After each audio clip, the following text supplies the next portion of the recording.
And like, I don't know that I'm willing to date that man who's like going to throw himself in front of traffic to meet me. Well, I would at least have coffee with the person.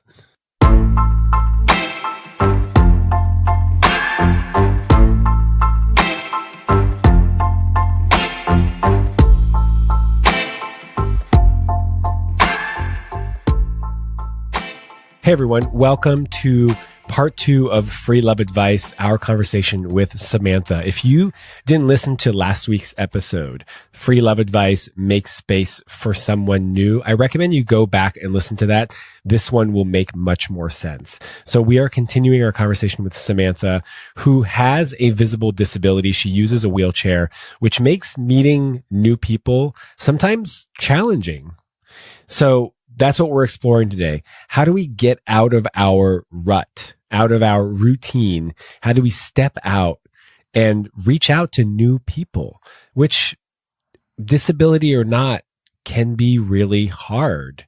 Whether you've got social anxiety or whether you're just not used to making new friends because you're an adult and you haven't had to for a while, or maybe you're new in town and you're feeling a little isolated.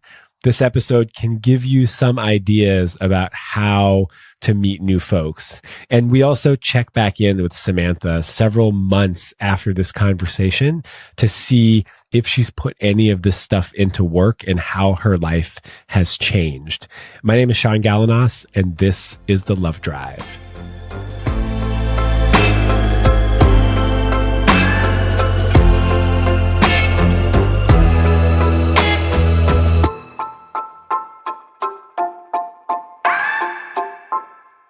What are you already doing? Let's start with that. You're online. Although I've recently you've tapped out your Toronto area. Like I would be more on I have an online dating profile, but I'm not as. What sites? Right now I'm using OkCupid. Are you out about your disability? Is it obvious? No. So what I do is I gauge whether or not I'm going to meet that person in person. And then before I meet them, I tell them I have a condition that makes my legs weak. So I use a wheelchair when I'm out in the community. I just want to let you know before we meet in case you have a problem with it. At that point, they can make the decision. But no, I don't put it on my profile publicly. Well, what do you think about doing that? I have mixed thoughts. I have zero experience, by the way. So I might sound stupid. I'm just feel free to enlighten me. So my thing is that in some ways I think that might be better because then the folks who are contacting me authentically have that knowledge and maybe I'll meet a disability studies scholar or something like that. I do have some anxiety, although I don't have any evidence to prove this. I also don't want to attract folks who are, how do I put this? Fetishizing your disability. Yeah. So that's one. And then also for online dating, there's still an element of I always let people know where I'm going and who I'm going to be with and stuff like that. And I sometimes worry that having my disability in the public sphere is going to open me up more to predatory folks. Right. But again, I have nothing bad has ever happened to me while online dating once someone has found out that I have a disability. I've had some men be I don't want to meet you, but that's not bad. It's not I've ever had anyone try and rob me or something. Okay. Just a thought. You could try it and not change anything about the safety aspect of, what you do. And then maybe you'll attract people that don't care, or you'll save some time in those back and forth where you do all the chatting all the way until you go to have a date. And then they're actually, I'm not interested. You might save that time. And it could be yo, by the way, I move around in a wheelchair. Yeah. Thought you should know. It could be you could make it cute or funny in some way. That obviously wasn't that funny, but yeah, but a playful. But that doesn't really open you up it's sort of the same pool, but it might attract a different type of person.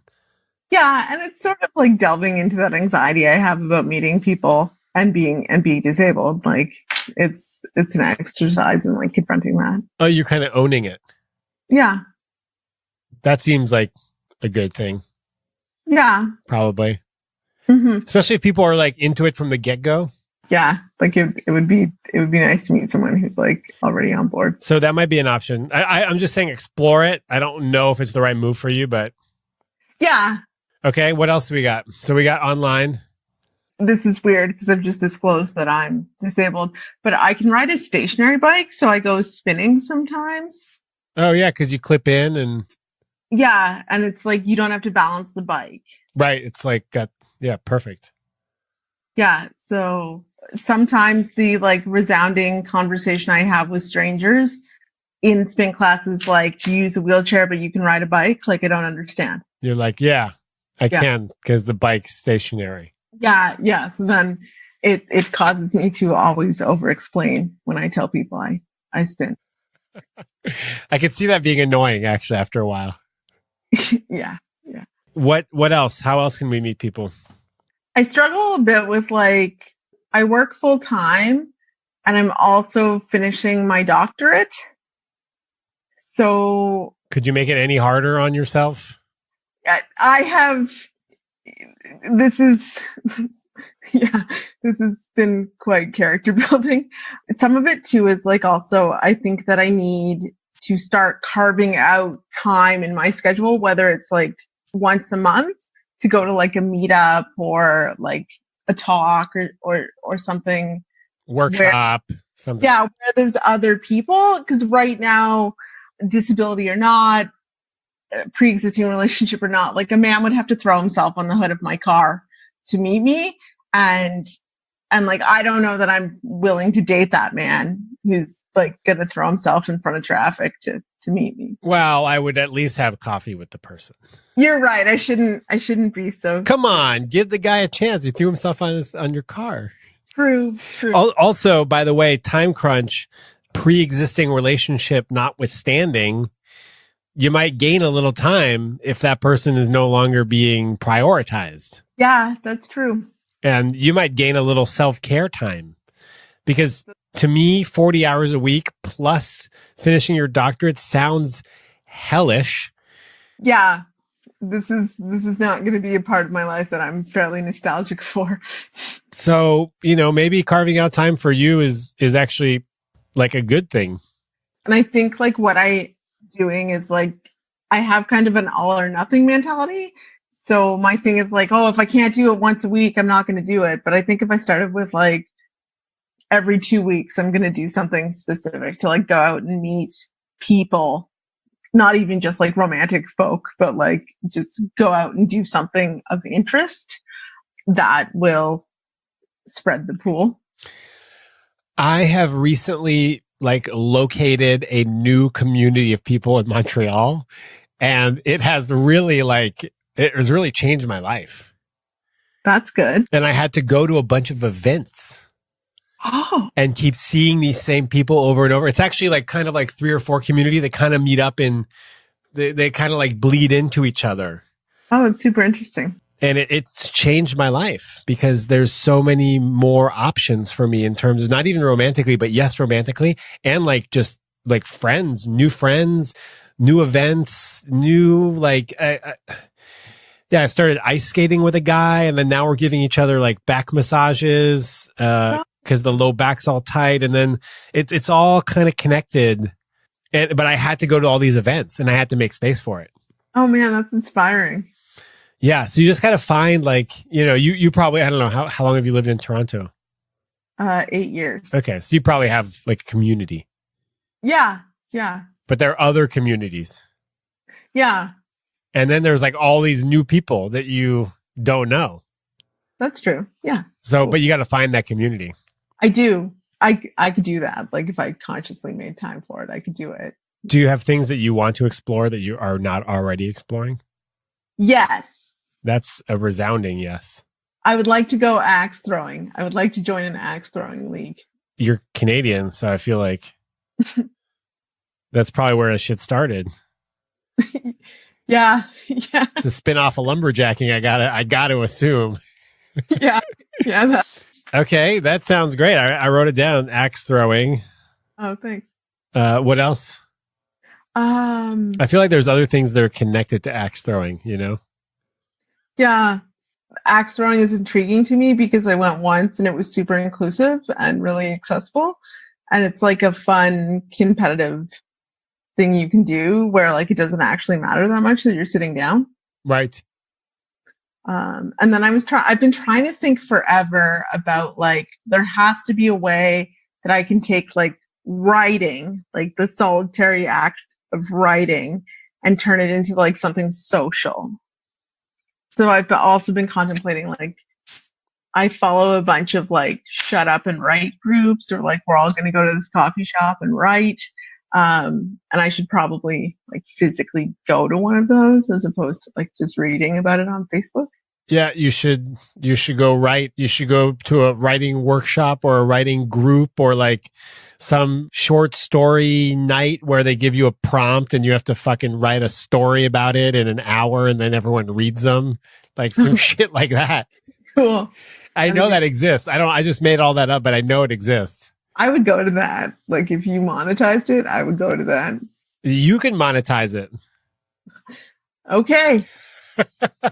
I'm not particularly interested in that aspect of writing. I do enjoy writing, but I don't really want to write short stories with people. That's fine. That's fair.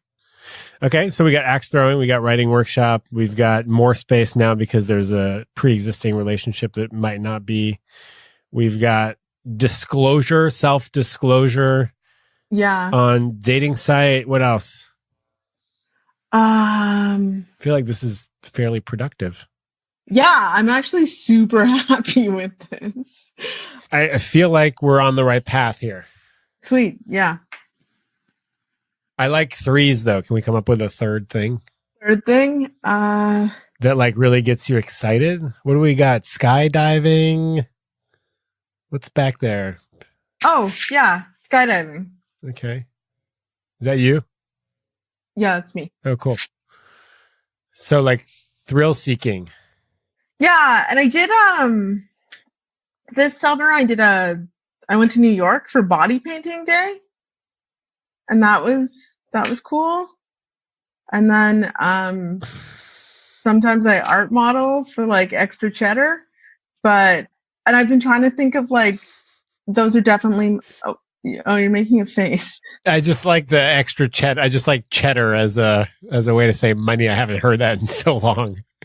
And I feel like those people are probably very similar personalities and like value systems to me, but there doesn't appear to be like a community body painting, or a like body painting community in Toronto that's not like advertising and modeling and things like that. And then some of the work for art modeling has kind of dried up, but I could go to meetups and stuff for that. It sounds like maybe not body painting, but like some form of art. Yeah. Like, you know, like another art thing. Yeah. Might be. I mean, writing is art, but maybe more like a drawing painting situation. I could deal with that. All right. That's what I got. That's great. Thank you. Do you feel resourced? I do. I'm going to start charging for this shit. You really should. I was not aware that I could just buy 30 minutes of your time.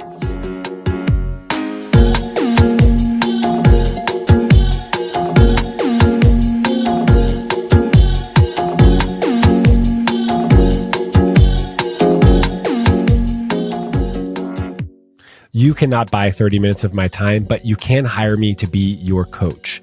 So if you are struggling with your sex, love, and dating life, and you are tired of doing the same shit and getting the same results, and you want to do something new and different, then I invite you to contact me. Working with me is an investment. It's not free. It will be challenging, and we will create some awareness around what you are doing and what you could be doing differently to get the type of love life that you want. Working with me will get you a more loving and connected relationship with yourself so that you can be more loving and connected with others. The work starts with you. So while it will be challenging and it will be hard, I will also support the ever-loving shit out of you because I want you to have the life that you want. And I want you to have the emotional intimacy and the emotional intelligence that is required to have badass loving relationships. So if this is interesting to you, send me a message, Sean@thelovedrive.com. That's SHAUN, or go to thelovedrive.com/coaching to find out more about what working with me looks like. Let's do the work and let's do it together. I reached back out to Samantha some 3 months after having originally had this conversation to see what has changed in her life. What of the things that we talked about she has implemented and how has that impacted her life? Here is that conversation.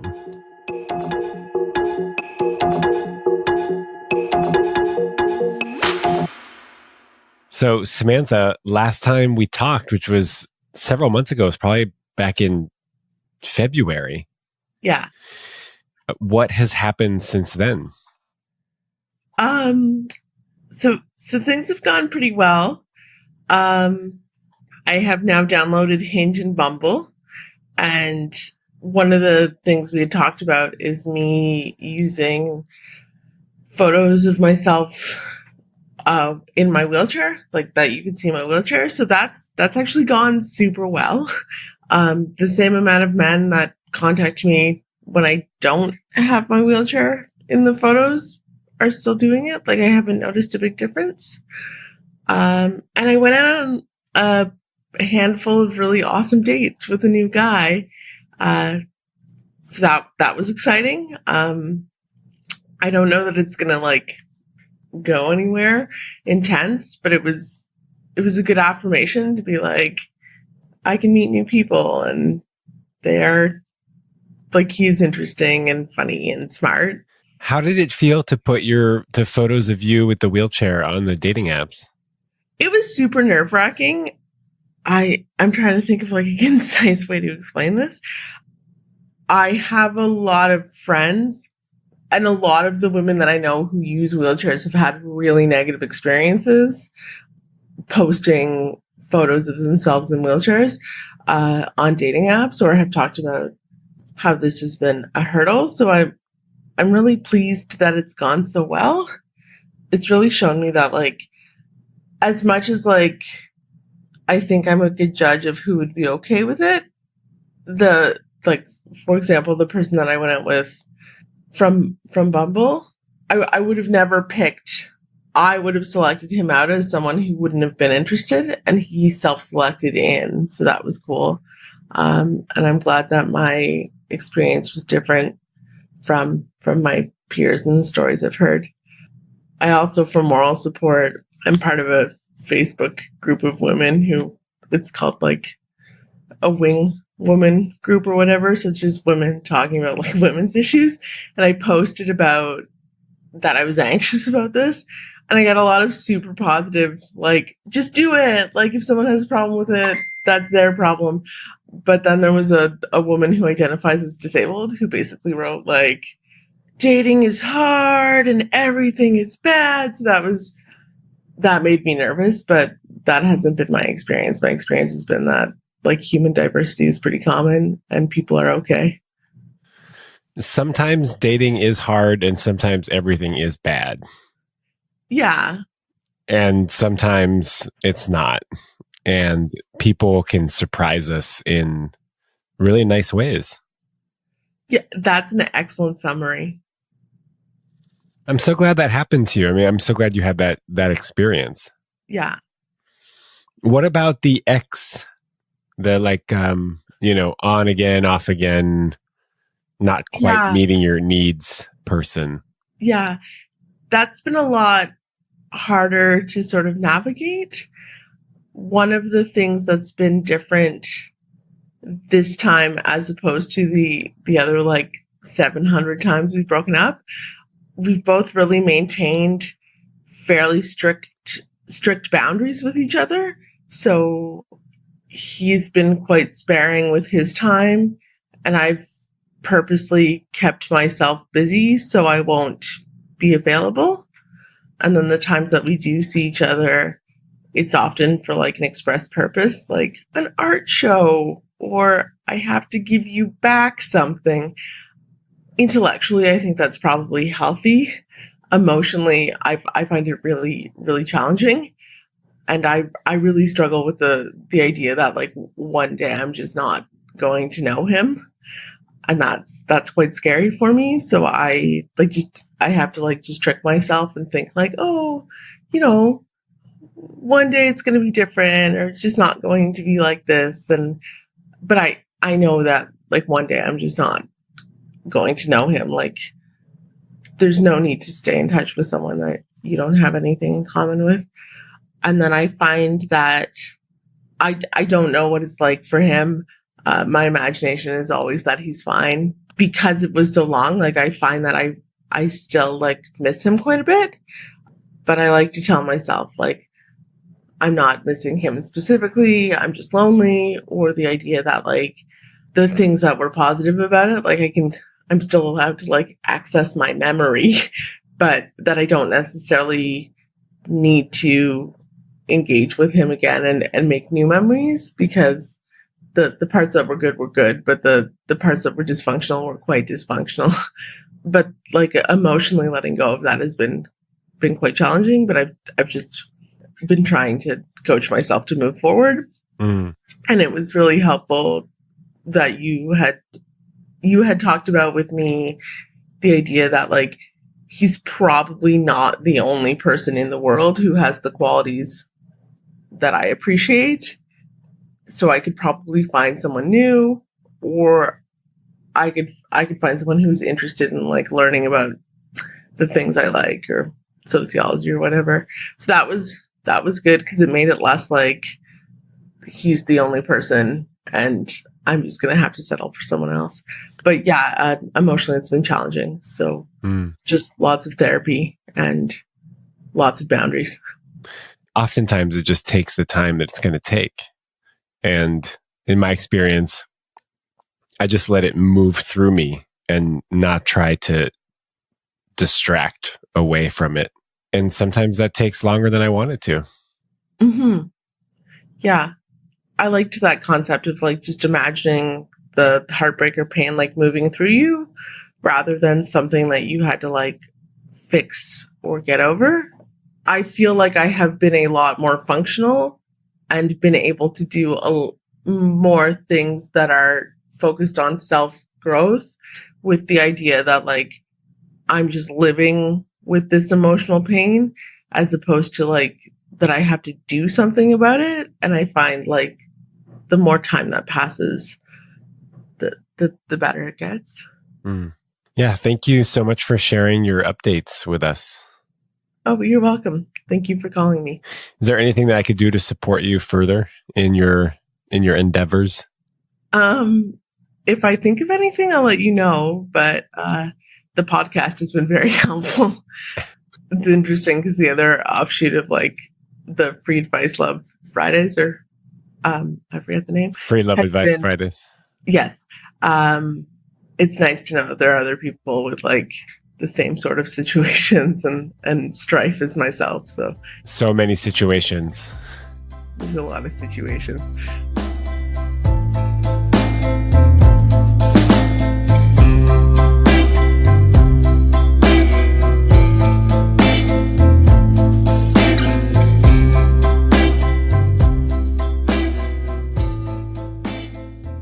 So many situations, and we are not alone. We are all sort of struggling together to make sense of this messy thing that we call love.